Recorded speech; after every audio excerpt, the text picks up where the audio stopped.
Hello, it's Jan Marie Doran. Welcome.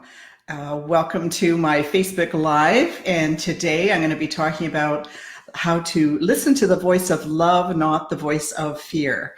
So I work with women coaches, women change makers, creative visionary women entrepreneurs who are up to big things in the world and have a message and a mission and some services and programs they want to get out to the world. And my mission is to support them, empower them in being more visible, getting their message out there. And so this topic of ego versus soul has been up for some of my clients. It's been up for me lately as well. I'm hearing a lot about it, you know, how we tune into certain messages.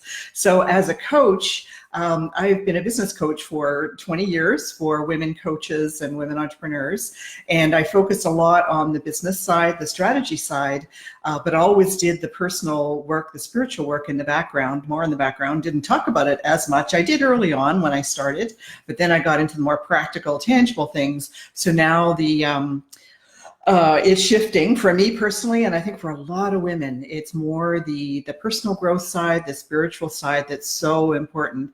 And that's at the heart of our business growth, actually, and showing up as the powerful, creative, visionary women that we are in the world, the change makers, the trailblazers with a message. And so it comes back to doing some personal work, some soul growth work.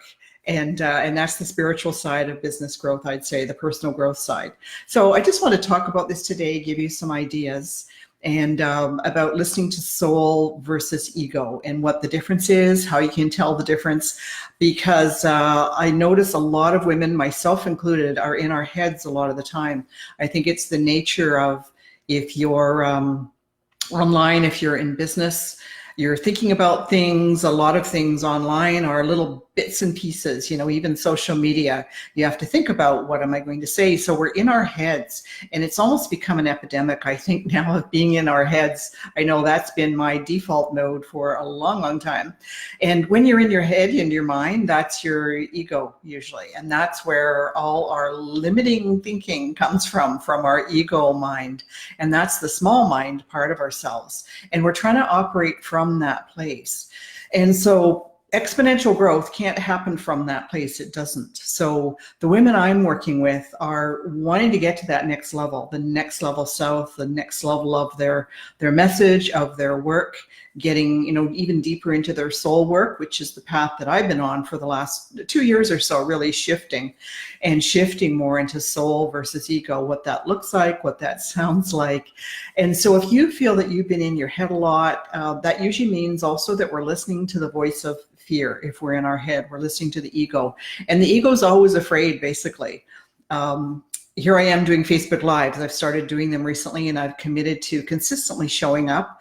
Thursdays at 3 p.m. Eastern is my time to show up on my Facebook page and go live, give a little talk or a lesson, and then take questions is the intention. And so the commitment to that. And if I listen just to my ego, I wouldn't be doing this. I wouldn't be showing up. My ego's very afraid of, and this is common for most of us women, I believe, just the fear of showing up, being seen, being who we really are, and that we'll be judged, we'll be criticized, because that does tend to happen on social media. But mostly what comes back is love. And I think it comes back to of loving yourself even through your challenges and mistakes, because this is the place I find a lot of us can get caught. As entrepreneurs, we go through a lot of challenges. It's a natural part of the whole process of challenges come up in all kinds of different shapes and forms, you know, whether it's not enough clients, or you launch a program and it doesn't go as well as you'd hoped, not enough people sign up, or the money takes a dip. You know, that can happen certain times a year, all kinds of challenges that come up. And if we just stay in our ego, our small mind, our limited thinking, where there's a lot of fear going on, it can affect us in many ways. I know it has for me. I've gone through ups and downs and dips in my business over all the years I've been in business. And if I gave into fear, which I did for a while until I realized what was going on, it's like, oh yeah, this is the voice of fear. So I'm working intentionally more to listen to the voice of my soul. There's a great author and a poet, Anne Sexton, who said the famous words, "Put your ear down close to your soul and listen hard." And I love that quote. Put your ear down close to your soul and listen hard. And that's what I'm doing. That's what I'm encouraging the women I work with in my private clients and in my groups to do, that, to listen to the voice of your soul. And that means having practices, having ways to get out of your head, to get centered in your body. It's more about being in your body, about your energy as well. It's more the spiritual side of our nature. And when we listen from that place, a lot of the problems and challenges go away, or we take a different perspective on them. That maybe that challenge, it's for your soul growth in some way. So rather than judging ourselves from fear, from our ego, saying you did that wrong, or nobody signed up for that program, what's wrong with you? Like, you'll have to pull back. I know I've done that, where I've pulled back for a long time, thinking, well, no one liked that program that I offered. What do I do now? And trying to figure it out in my head, of course, and you'll never thrive from that place, because you're not actually growing. The soul always wants to grow and expand. It's a really expansive feeling. And when we come from that place, our soul growth, our energy, that real expansiveness, it's also about coming from love, not fear. So shifting into a perspective of loving yourself no matter what happens, rather than judgment. We tend to have a lot of judgment about ourselves. I know as women, this is a big epidemic as well, that voice of judgment. Is this good enough? Can I really say that online? What are people going to think? Even for me, coming out with a slightly different message, well, it's quite a different message. It's who I've been all along. But I was tending to focus on more the business side, the strategy, the practical side. And now I'm coming out with more of the spiritual and the soulful message, living your soul purpose and monetizing that, which has always been my underlying message, but it's coming out just a little differently. So even before I went live today, I thought, well, are the people who've been following me, are they going to get this now? Like, they're going to think, well, she's shifting into a whole new message. But that's the nature of growth. And that's what I'd encourage, if you're listening now, my women visionaries and change makers, creative women entrepreneurs, just think about where you've hit some stumbling blocks. That's your soul story, your soul growth. You can even share that. I'm starting to share more of mine. But turn that around. If that's for the growth of your soul, any difficulties that you're experiencing in your business, to look at that, to say, well, how can I grow from this? What can I learn from this? What could I do differently next time? So that's just taking that different perspective on any challenges that you encounter, not judging them in the same way, maybe looking for a lesson in the challenge, in the difficulty, in the fear that comes up. And then also it's about awareness. So really being aware. When you're being a little more constrictive, that's a sign where you're in your ego, not your soul. Are you holding yourself back? Are you feeling a little small, a little constricted? Are you worried about doing something, worried about doing it wrong? I hold the belief that I can do nothing wrong now. I used to believe I could. Now I say everything is always working out for me, and everything I do is for my soul growth, for my good, and it's going to work out for the benefit of me and for others whose lives I touch. And so I have that belief that I've really instilled in me, that it's always working out for me. So I can't do anything wrong, even if I'm launching a new program, which I'm about to do, which is more along this theme, this line. It's about discovering, claiming your soul purpose, and then monetizing that, what that takes to monetize it, and then really simple ways to get the message out, get the idea of the work that you do and what you're offering. So that's my next program that's coming up in just a little bit, in a while. But that's where my message is changing. And one of the things when we follow soul too, it's not, our ego looks for certainty, that, well, I want to know what the outcome of that's going to be. And if I if I go live and if I do, this many social media posts, if I send this many emails, then my program should fill up, because that's what the marketing gurus tell me.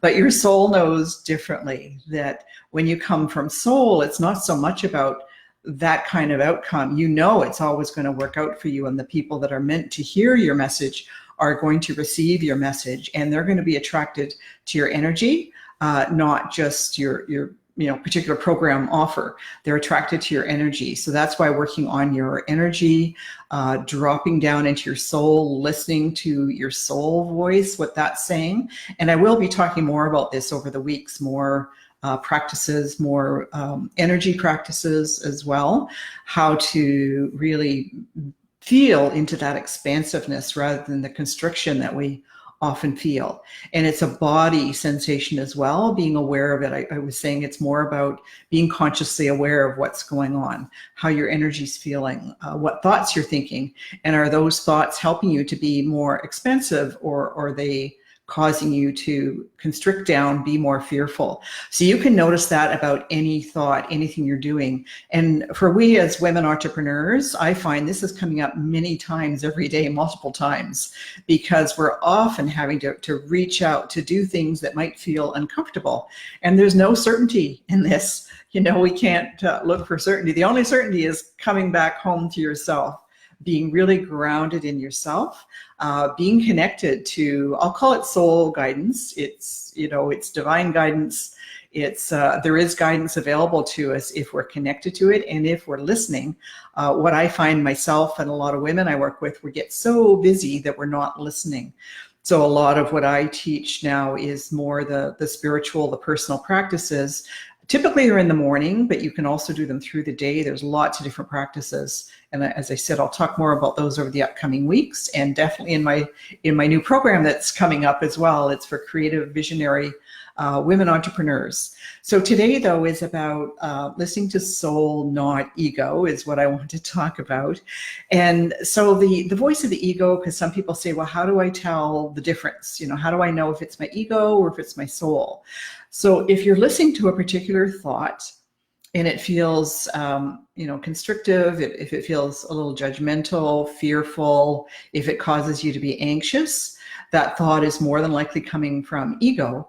But if it feels very loving, if it causes you to feel joy, expansiveness, happiness, freedom, those are the feelings you want to feel. And when you're feeling those kind of feelings, that's what attracts people to you as well. So a lot of our work as women entrepreneurs is getting into those feel-good feelings that come from being connected to your soul, connected to others, connected to something beyond yourself as well. That it's very hard to generate those kind of feelings just by yourself alone. And I find that one of the difficulties as well is many of us women, we're working in our own home office. So lots of benefits to that. I've enjoyed freedom the last 20 years, no commute, my own home office. I can travel and work as I'm traveling, and I love that. But then some of the time, maybe a lot of the time, you're on your own in your own space, and that's when some of the fearful thoughts can come in.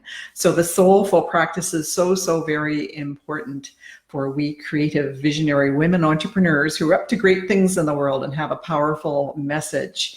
And so I think that's what I wanted to say today. I'll be open to questions. If anybody has questions here, either on the live call, say hi if you're here, or on the replay. And if you're coming in on the replay, you can just post hi there or post a question. I'll check back and be sure to answer questions as well. So listening to the voice of your soul, not your ego, that's a theme for the week. And I'll do some more posting on that. I'll be talking more about that theme, different perspectives on it, how you do that, how you differentiate. And but the main thing is that the voice of your ego comes from fear, typically. The voice of your soul is from love. So there's a difference in the type of message you're hearing, difference in the feeling you experience around that. And ideally, we want to shift more into listening to soul, the majority of the time. And if ego's still going to be there, the voice of fear, the voice of judgment, all the limiting thinking that we have going on in our heads, because we're in our heads a lot, that's still going to be there. But you can calm it down and then bring it back internally to yourself, to your soul, ground it in your body. And then, there's energy work you can do, and even expanding out your energy as well, so that you're more in those really empowering emotions beyond fear, because fear is one of the lower emotions. So we want to raise up our vibration that way. And so what I'd love to do, I'm a coach, so I'm always giving action steps, and I'd like to give you one this week. I'm a big proponent of journaling. And so what I'll give you this week as an action step is to do some journaling, pull out your journal, and intend to listen to your soul. So this will be a dialogue.